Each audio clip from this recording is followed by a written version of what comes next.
Hello everyone, good morning, welcome to physics classes. और आज की क्लास में हम लोग बेटा डिस्कस करेंगे एनसीईआरटी का चैप्टर नंबर 5 चूँकि चल रहा था हमारा, that is magnetism and matter. और मैग्नेटिज्म और मैटर में हम लोगों ने अब तक जो है अर्थ मैग्नेटिज्म तक जो है सारी चीज़ें कवर कर लिया है। ठीक है, इसके आगे आज हम लोग पढ़ेंगे मैग्नेटाइजेशन एंड मैग्नेटिक इंटेंसिटी। चूँकि ये एनसीईआरटी के अकॉर्डिंग टॉपिक है तो इसलिए एज इट इज़ हमने इसको ये नाम दिया है। लेकिन ध्यान रखिए, जो हम लोग आज की लेक्चर में डिस्कस करेंगे, जो कुछ टर्मिनोलॉजीज से हम लोग रूबरू होंगे, ठीक है। और ये सारी टर्मिनोलॉजीज जो है मैग्नेटिक प्रॉपर्टीज़, यानी कि जो भी मटेरियल होता है, ठीक है, उस मटेरियल की जो मैग्नेटिक प्रॉपर्टी होती है, जैसे हमने चैप्टर का नाम क्या था कि मैग्नेटिज्म एंड मैटर। ठीक है, तो अब यहाँ पे मैटर की या मटेरियल की मैग्नेटिक प्रॉपर्टीज़ को डिस्क्राइब करने के लिए ये जो टर्मिनोलॉजीज हैं वो यूज़ होते हैं। उनके बेसिस पे हम उनकी प्रॉपर्टी, उनकी बेसिस पे उनका क्लासिफिकेशन, ठीक है, ये सारी चीज़ें हम लोग करेंगे, इन टर्मिनोलॉजीज़ का यूज़ करेंगे उसमें बार बार। ठीक है, तो इसलिए इन टर्मिनोलॉजीज़ को समझने की बहुत ज़रूरत है, यानी कि बहुत ही ध्यान से इनको, बस देखिए डेफिनेशन है, एक एक लाइन के छोटे छोटे डेफिनेशंस होंगे और ये एक्चुअल में क्या है, इनको एक बार अगर समझ लेंगे तो इसको लर्न करने की ज़रूरत नहीं पड़ेगी। तो सबसे पहले हम बात करेंगे कि फर्स्ट हमारा जो है मैग्नेटाइजिंग फील्ड। मैग्नेटाइजिंग फील्ड क्या होता है? ठीक है, मैग्नेटाइजिंग फील्ड की अगर हम बात करें बेटा कि तो मैग्नेटाइजिंग फील्ड वो फील्ड होता है जो कि आपका जो है वैक्यूम में एग्जिस्ट करता है और मैग्नेटिज्म इंड्यूस्ड करता है। मतलब कि the magnetic field that exist in vacuum and induces magnetism. इसकी एसआई यूनिट क्या होगी? टेस्ला। और इसको हम सीधे इसका फार्मूले के अकॉर्डिंग क्या लिखेंगे? B naught is equal to mu naught N I. ठीक है, N is the number of turns per unit length. ठीक है, और यहाँ पे I is the current flowing in the whatever. जैसे हम सोलेनोइड लिए तो सोलेनोइड को ले लेंगे, कंसिडर कर लेंगे। ठीक है, तो B naught is equal to mu naught N into I. जैसे सोलेनोइड अगर लिया तो सोलेनोइड के अंदर वाले पार्ट में इतनी मैग्नेटिक फील्ड आपको प्रोड्यूस होती भी दिखेगी। ठीक है, उसी तरह से जो सेकेंड हमारा है मैग्नेटिक इंटेंसिटी। मैग्नेटिक इंटेंसिटी क्या होती है? जैसे जो हमारी फील्ड है उसकी मैग्नेटिक इंटेंसिटी क्या है? It is the number of ampere turn. ध्यान रखिएगा, number of ampere turns. Turns का मतलब एन इंटू आई। ठीक है, एम्पियर मतलब करंट और एन टर्न्स। ठीक है, number of turns per unit length. तो नंबर ऑफ टर्न्स यानी कि N I flowing round the unit length. Flowing round the unit length यानी कि यहाँ पे वन लेंथ के लिए, यूनिट लेंथ के लिए of solenoid requires to produce a given magnetising field. यानी कि जितनी मैग्नेटाइजिंग फील्ड, यानी किसी particular amount of magnetising field को प्रोड्यूस करने के लिए जितनी रिक्वायर्ड होती है, ठीक है, उसको बोलेंगे, यानी कि एम्पियर टर्न जितनी रिक्वायर होती है उसको बोलते हैं मैग्नेटिक इंटेंसिटी, या कह सकते हैं इंटेंसिटी ऑफ मैग्नेटाइजेशन भी इसको हम कहते हैं। ठीक है, या मैग्नेटाइजिंग फील्ड इंटेंसिटी भी कहते हैं। ठीक है, तो मैग्नेटाइजिंग फील्ड इंटेंसिटी कहिए या मैग्नेटिक इंटेंसिटी कहिए, बात एक ही है, दोनों का मतलब सेम है। अब यहाँ पे बात करेंगे इसका फॉर्मूला, इसको डिनोट करते हैं एच से। ठीक है, तो H is equal to N into I. अब चूंकि आपको मालूम है यहाँ पर B is equal to mu naught N I होता है, B is equal to mu naught N I हमने लिखा। ठीक है, इसका मतलब इतने पोर्शन की अगर हम बात करें तो ये इतना पोर्शन हमारा जो है वो क्या जाएगा? H के इक्वल हो जाएगा, जिसके प्लेस में हम H लिख सकते हैं। इसका मतलब यहाँ से mu naught is equal to B upon H भी लिख सकते हैं। क्लियर है इतनी बात? ठीक है, नोट डाउन करिए। तो नेक्स्ट है आपका मैग्नेटाइजेशन और intensity of magnetisation. Magnetisation intensity of magnetisation क्या होता है? It is the magnetic moment developed per unit volume of the material when placed in a magnetising field. जब किसी मैग्नेटाइजिंग फील्ड के अंदर, ठीक है, आप कोई भी मटेरियल रखते हैं तो पर यूनिट वॉल्यूम जो उसके अंदर मोमेंट प्रोड्यूस होता है, मैग्नेटिक मोमेंट प्रोड्यूस होता है, ठीक है, उसको हम बोलेंगे बेटा कि मैग्नेटाइजेशन या इंटेंसिटी ऑफ मैग्नेटाइजेशन। जैसे कि आपने सपोज करिए एक मटेरियल है, इसके अंदर रखा है, इसका वॉल्यूम V है, इसका जो मैग्नेटिक मोमेंट इसमें डेवलप हो रहा है दैट इज़ m। तो m अपॉन v यानी कि मास पर यूनिट वॉल्यूम, इसको हम बोलेंगे मैग्नेटाइजेशन और इंटेंसिटी ऑफ मैग्नेटाइजेशन। ये कैसी क्वांटिटी होती है? वेक्टर क्वांटिटी होती है। ठीक है, और वेक्टर क्वांटिटी है तो इसमें चाहते हैं यहाँ पे वेक्टर आप लिख लीजिए, ज़्यादा बेटर। ठीक है, वेक्टर क्वांटिटी है, एसआई यूनिट इसकी क्या होगी? एम्पियर पर मीटर, और न्यूटन पर वेबर लिख सकते हैं या फिर न्यूटन पर मीटर पर टेस्ला लिख सकते हैं। ठीक है। इसके बाद से सेकेंड आपका होता है magnetic induction. Magnetic induction basically क्या होता है कि जो टोटल कह सकते हैं टोटल मैग्नेटिक फील्ड इनसाइड है मैग्नेटिक मटेरियल, ठीक है, is the sum of external magnetizing field and the additional magnetic field produced due to the magnetization of the material and is called magnetic induction, ठीक है। तो अब यहाँ पे हम बात करेंगे जो टोटल कह सकते हैं कि मैग्नेटिक फील्ड होगी, ठीक है, या मैग्नेटिक इंडक्शन की अगर हम बात करें तो मैग्नेटिक इंडक्शन बेटा यहाँ पे क्या हो जाता है B is equal to B naught plus M, B vector is equal to B naught plus B M, ठीक है। अब सवाल ये उठता है बी नॉट तो हमको मालूम है, ठीक है, ये क्या होता है मैग्नेटाइजिंग फील्ड होता है, ठीक है, और यहाँ पे बी एम की अगर हम बात करें तो ये एडिशनल जो मैग्नेटिक फील्ड है ये होता है। और ये एडिशनल मैग्नेटिक फील्ड किसकी वजह से आया कि जैसे कोई भी मटेरियल आपने मैग्नेटिक फील्ड के अंदर रखा है तो वो मटेरियल क्या होगा मैग्नेटाइज होगा, और मैग्नेटाइज होने के बाद से उसकी खुद की भी मैग्नेटाइजिंग फील्ड जनरेट करेगी, यानी कि उसका जो मैग्नेटाइजिंग फील्ड प्लस ये एक्सटर्नल मैग्नेटिक फील्ड दोनों को ऐड करेंगे तो हमको क्या मिलेगा मैग्नेटिक इंडक्शन, या फिर कह सकते हैं इंटेंसिटी ऑफ मैग्नेटाइजेशन भी हम इसको कह सकते हैं, ठीक है। तो टोटल मैग्नेटिक इंडक्शन आपको ये मिलेगा। अब सवाल ये होता है जो ये एडिशनल मैग्नेटिक फील्ड है ये हम कैसे फाइंड आउट करेंगे।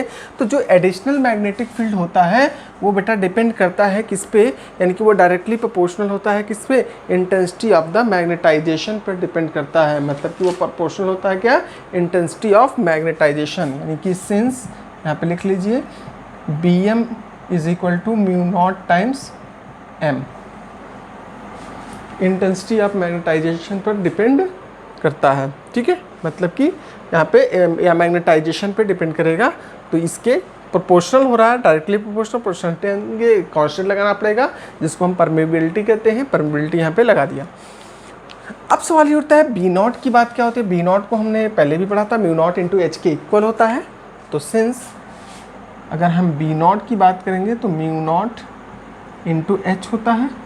अब यहाँ से अगर हम बी नॉट और बी एम की वैल्यू पुट करेंगे तो क्या मिलेगा हमें, देखिए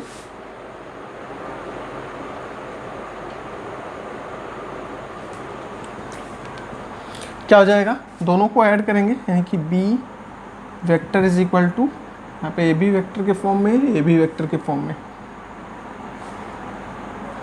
तो यहाँ पे क्या जाएगा म्यू नॉट दोनों से कॉमन आ जाएगा, बी नॉट के प्लेस पे हम क्या लिखेंगे H vector plus M vector, ठीक है। तो यहाँ से आपको एक रिलेशन मिल गया। इसकी एसआई यूनिट की बात करेंगे बेटा तो इसकी एसआई यूनिट होती है टेस्ला और वेबर पर मीटर स्क्वायर, या फिर ये इक्विवेलेंट होता है किसके न्यूटन पर मीटर पर एम्पियर या जूल पर एम्पियर पर मीटर स्क्वायर के इक्विवेलेंट होता है, ठीक है। तो ये हो गई इसकी एसआई यूनिट। नेक्स्ट एनालॉजी है, नोट करिए इसको पहले। तो नेक्स्ट है बेटा मैग्नेटिक परमेबिलिटी। मैग्नेटिक परमेबिलिटी क्या होता है, बेसिकली अगर हम परमेबिलिटी की बात करें तो परमेबिलिटी होता है क्या है कि कोई भी मटेरियल कितना मैग्नेटिक, जैसे हमने कहा मैग्नेटिक परमेबिलिटी मतलब कि मैग्नेटिक प्रॉपर्टी कितना पेनिट्रेट कर सकता है या कितना परमिएबल कर सकता है कोई भी मीडियम मैग्नेटिक बिहेवियर के लिए, मैग्नेटिक प्रॉपर्टीज़ के लिए, ठीक है, कितना ज़्यादा परमिएबल कर सकता है उसको बोलते हैं मैग्नेटिक परमेबिलिटी। बाय डेफिनेशन इसको देखें, it is defined as the ratio of the magnetic induction to the magnetic intensity of the material. Magnetic induction to the magnetic intensity of the material मतलब कि इतना ज़्यादा इंड्यूस हो सकता है intensity के बेस पे, ठीक है। तो इसको बोलेंगे मैग्नेटिक परमेबिलिटी। इसकी एसआई यूनिट होती है टेस्ला मीटर पर एम्पियर, डायमेंशन हो जाएगा mL-T-2 A-2, ठीक है। यहाँ पे रिलेटिव परमेबिलिटी एक टर्म आता है बेटा। रिलेटिव परमेबिलिटी क्या होता है, it is the ratio of permeability of medium to the permeability of free space, ठीक है।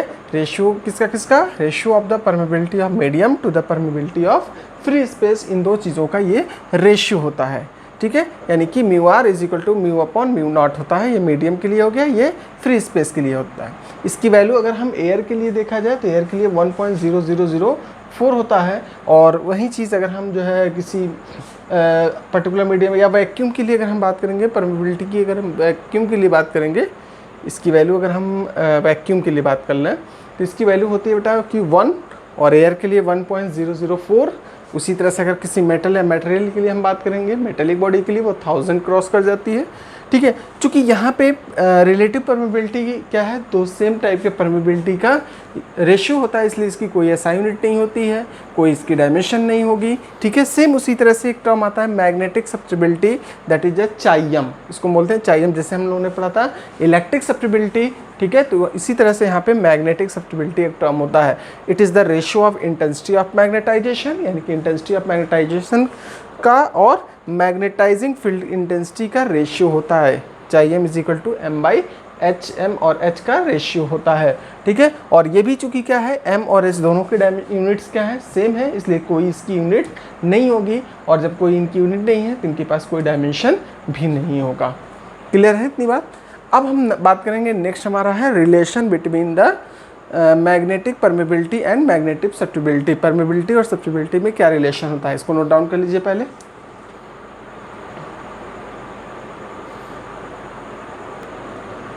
तो इसमें हम लोग देखेंगे क्या, relation between magnetic permeability and magnetic susceptibility. तो मैग्नेटिक परमेबिलिटी और मैग्नेटिक सब्स्टिबिलिटी की बेटा अगर हम बात करें, तो सपोज करिए कोई भी लीनियर मटेरियल है, उसको अगर हम किसी मैग्नेटाइजिंग इंटेंसिटी के बीच में यानी कि एक्शन में लेकर के आते हैं, दैट इज़ उसको हम लिख सकते हैं मैग्नेटाइजिंग इंटेंसिटी एम।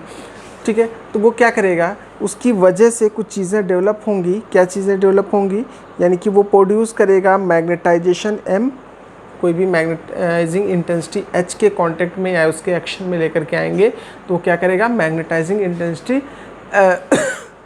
वो जो है मैग्नेटाइजेशन यानी एम प्रोड्यूस करेगा और मैग्नेटिक इंडक्शन बी प्रोड्यूस करेगा। ठीक है, तो इस केस में अगर हम देखें तो B इज इक्वल टू क्या होता है, mu naught H plus M. ये जो इंडक्शन है वो इस रिलेशन को सेटिस्फाई, यानी कि इस फील्ड के कॉन्टेक्ट में जैसे ही लेकर के आएंगे तो वो क्या करेगा, मतलब ये इंडक्शन प्रोड्यूस करेगा और साथ में मैग्नेटाइजेशन एम प्रोड्यूस करेगा। ठीक है, तो अब चूंकि हमको मालूम है, अभी हमने लोगों ने पढ़ा था, चूँकि B upon H is equal to mu naught होता है, this simplifies B is equal to mu naught into H. यहाँ पर अगर हम पुट कर देंगे इस B के प्लेस पे म्यू नॉट इंटू एच, यहाँ से जो होगा म्यू इंटू एच होता है यहाँ पे।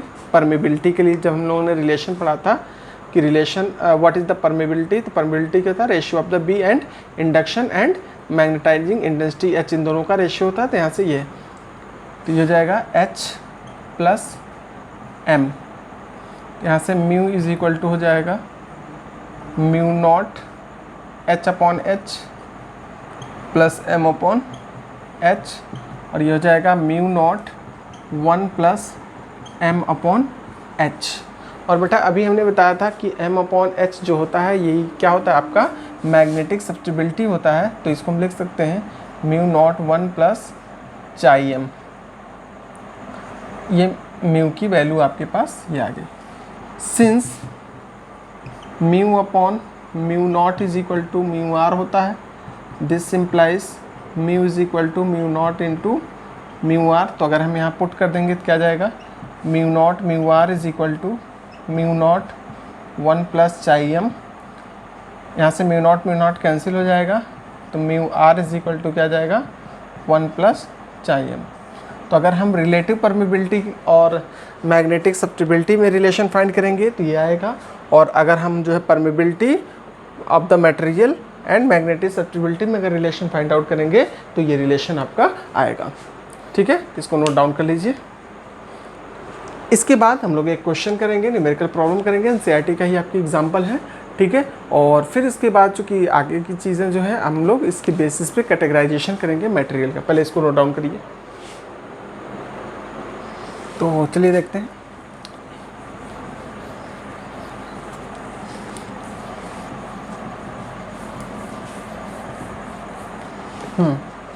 क्वेश्चन आपका है, क्वेश्चन को ध्यान से सुनिएगा। एनसीईआरटी का है, एग्जाम्पल नंबर 5.10।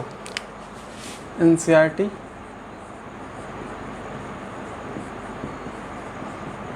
एग्जाम्पल 5.10। 5.10 बेटा देखिए क्या है क्वेश्चन। कह रहा है कि a solenoid has a core of material with relative permeability 400। तो क्या क्या चीज़ें गिवन है उसको हम लोग लिखते जाएं। Relative permeability mu R is equal to 400 दे रखा है। उसके बाद से आगे कह रहा है the winding of a solenoid are insulated from a core and carrying a current of 2 ampere. तो आई यहाँ पे आपको दे रखा है 2 एम्पियर। नेक्स्ट आगे आपके पास इंफॉर्मेशन क्या है, if the number of turns is 100 per metre, यानी कि n is equal to number of turns per unit length 1000 per metre, 1000 यहाँ पे नंबर ऑफ टर्न्स हैं। और क्या है, कैलकुलेट टू फाइंड करना है, यानी कि ये चीज़ आपके पास क्या है गिवन है, और to calculate A B C D, 4 चीज़ें आपको कैलकुलेट करनी है। फर्स्ट है एच एम और क्या कैलकुलेट करना है, सी इज़ द बी, समझ में आ रहा होगा टर्म्स क्या क्या है, मैग्नेटाइजिंग करंट आई एम, यहाँ पे क्या है मैग्नेटाइजिंग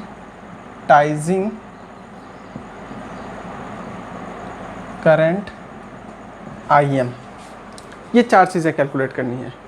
तो कैलकुलेट करने के लिए आपके पास क्या होना चाहिए, आपके पास सबसे अच्छा इंपॉर्टेंट जो टूल है वो फार्मूला होना चाहिए। जो भी अब तक हमने टर्मिनोलॉजीज बताए हैं, जो टर्म्स बताए हैं, उन टर्म्स का हम लोग यूज़ करेंगे। ठीक है, तो फर्स्ट पार्ट को अगर हम सॉल्व करते हैं, यानी कि सॉल्यूशन की अगर हम बात करें, फर्स्ट पार्ट आपसे क्या पूछा गया है, फर्स्ट इज़ द एच निकालना है आपको। एच क्या होगा, तो हमने बताया था एच इज इक्वल टू क्या होता था, म्यू नॉट एन आई। ठीक है, sorry N I, simply H is equal to क्या होता था n इंटू आई। एन हमारे पास 1000 है और आई कितना है 2 है, तो सीधे हम लोग इसको मल्टीप्लाई कर लेंगे, और मल्टीप्लाई करने के बाद से आपके पास आंसर आ जाएगा। कितना आ जाएगा, 2 इंटू 10⁻³ लिख सकते हैं, या 2000। ठीक है, और इसकी यूनिट क्या होती है एम्पियर पर मीटर, यानी कि इसको लिख सकते हैं 2000 एम्पियर पर मीटर। उसी तरह से अगर हम बी पार्ट की बात करेंगे बेटा, तो बी हमें क्या निकालना है m। ठीक है, अब सवाल ही उठता है कि m निकालने के लिए हम लोग क्या करेंगे। ठीक है, m निकालने के लिए आपको क्या करना होगा, आपको m फाइंड करना है, b फाइंड करना है। तो m निकालने के लिए सबसे पहले हम लोग क्या निकालना है, म्यू आर आपके पास दे रखा है, म्यू आर दे रखा है। तो आपको मालूम है कि mu R, since mu R is equal to 1 plus चाहिए, तो यहाँ से मैग्नेटिक सब्स्टिबिलिटी अगर हम निकाल लेते हैं, this simplifies chi M is equal to mu R -1, और म्यू आर क्या है 400 - 1 दैट इज़ 399। तो यहाँ से आपको मिल जाएगा 399, और चूँकि बहुत ज़्यादा डिफरेंस नहीं है तो इसको इक्विवेलेंट टू हम 400 मान लें, कैलकुलेशन थोड़ा सा इजी हो जाएगा। अप्रॉक्सीमेटली 400 ही इसको ले लेते हैं। ठीक है, अब आपको मालूम है since m/h is equal to चाहिए, तो हमें क्या निकालना है, बेसिकली यहाँ पे m फाइंड करना है। This simplifies m is equal to चाहिए इंटू h, और h अभी आपने ऊपर निकाल ही लिया है यहाँ पे, और चाहिए निकाला है, तो क्या जाएगा 400 इंटू 2000। ठीक है, 400 इंटू 2000, इसको लिख सकते हैं कितना 8 इंटू 10⁵, और इसकी भी यूनिट आपको निकालेंगे तो इसकी भी यूनिट आपकी क्या जाएगी, एम्पियर पर मीटर ही आती है, तो हो जाएगा एम्पियर पर मीटर। ठीक है, उसके से सी पार्ट आपसे पूछा जाएगा मैग्नेटिक इंडक्शन क्या होगा, बी की वैल्यू आपको निकालनी है। तो मैग्नेटिक इंडक्शन तो आपको मालूम होना चाहिए, म्यू इज इक्वल टू क्या आता था B/H। ठीक है, तो अब यहाँ पे B निकालना है, this simplifies B is equal to mu into H। अब यहाँ पे सवाल ही उठता है, हमारे पास तो म्यू तो नहीं मालूम है लेकिन म्यू आर मालूम है। ठीक है, और म्यू आर मालूम है तो हम लोग क्या कर सकते हैं, इसको हम इस फॉर्म में लिख सकते हैं, this simplifies B is equal to mu naught into mu R into H। अब सवाल ये उठता है यहाँ पे म्यू नॉट क्या होगा, तो म्यू नॉट आपको वैक्यूम का लिखना है, और वैक्यूम के लिए म्यू नॉट की वैल्यू क्या आती है, अगर आपको नहीं मालूम है तो सीधे आपको ये चीज़ मालूम होना चाहिए, mu naught upon 4 pi is equal to 10⁻⁻7 होता है। तो म्यू नॉट की वैल्यू क्या जाएगी 4 पाई इंटू 10⁻⁻7 हो जाएगा। यहाँ पुट कर दीजिए, क्या जाएगा mu naught 4 pi into 10⁻⁻7। Mu R की वैल्यू आपको दे रखी है 400। एच की वैल्यू अभी आपने ऊपर कैलकुलेट किया है कितना 2000। कैलकुलेट कर लीजिएगा, 2 4 ज़ा 8, 8 4 ज़ा 32 पाई इंटू 10⁻⁻7 और 2 और 5 तो -7 + 5 हो जाएगा आपका -2। और चूंकि ये है तो इसकी यूनिट क्या हो जाएगी टेस्ला। पाई की वैल्यू यहाँ पे रख करके सॉल्व कर सकते हैं, कैलकुलेशन करने के बाद से आपको आंसर मिल जाएगा। फोर्थ पार्ट आपसे पूछा जा रहा है that is the magnetising current I M. Magnetising current I M निकालना है, ठीक है। तो आपको ये चीज़ मालूम होगा बेटा कि B इज इक्वल टू क्या होता था mu naught, B is equal to mu naught N और यहाँ पे I plus I M is the magnetising current. आपके पास B यहाँ से आपने कैलकुलेट कर ही लिया है, तो दिस सिंप्लाइज यहाँ से आई एम की वैल्यू क्या जाएगी B upon mu naught into N minus I, और यहाँ पे B की वैल्यू कितनी है 32 pi into 10⁻⁻2 upon mu naught की वैल्यू 4 पाई इंटू 10⁻⁻7, N की वैल्यू 1000 माइनस आई की वैल्यू कितनी है 2। सॉल्व करेंगे, पाई से पाई कैंसिल, 4 8 ज़ा, और ये सॉल्व करने के बाद से आपको मिलेगा 8 इंटू 10⁻, ये हो जाएगा -5, ऊपर जाएगा -5 है, -5 ऊपर जाएगा तो 5 हो जाएगा, और ये 2 हो जाएगा 3 10⁻3, ठीक है। तो आपका आंसर आ गया 8 इंटू 10⁻3 इधर और -2 दैट इज 8000 -2 दैट इज 7998, ठीक है। और यहाँ पे बेसिकली आई एम निकालना है तो एम्पियर ये आ जाएगा 799, ये आ जाएगा आपका आंसर, ठीक है। तो इस तरह से इसको आप लोग सॉल्व कर सकते हैं, ध्यान से देख लीजिए, कैलकुलेशन कोई दिक्कत तो नहीं है। 10⁻⁻7 है और ये हो जाएगा 10⁻�5, ऊपर जाएगा 5 और ये -2 है, तो उस 5 को कम करके क्या कर देगा इसको 3, तो 10⁻3, तो ये हो जाएगा आपका 1000, ठीक है। तो 8000 और 8000 में से आपको 2 माइनस कर देना है, तो ये आ जाएगा आपका B is equal to mu naught N। ये फार्मूला यूज़ करके आप लोग कैलकुलेट कर सकते हैं, ठीक है।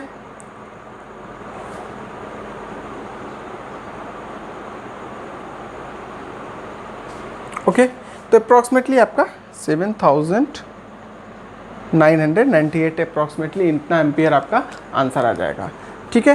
तो आगे बाकी नेक्स्ट क्लास में हम लोग इसके बेसिस पे कैटेगराइजेशन, इन प्रॉपर्टीज़ का यूज़ करके मटेरियल का कैटेगराइजेशन करेंगे, मैग्नेटिक सब्सटेंसेस का कैटेगराइजेशन करेंगे, हिस्टेरेसिस कर्व के बारे में भी हम लोग जानेंगे। फिलहाल आज के लिए इतना ही। Thank you, have a nice day.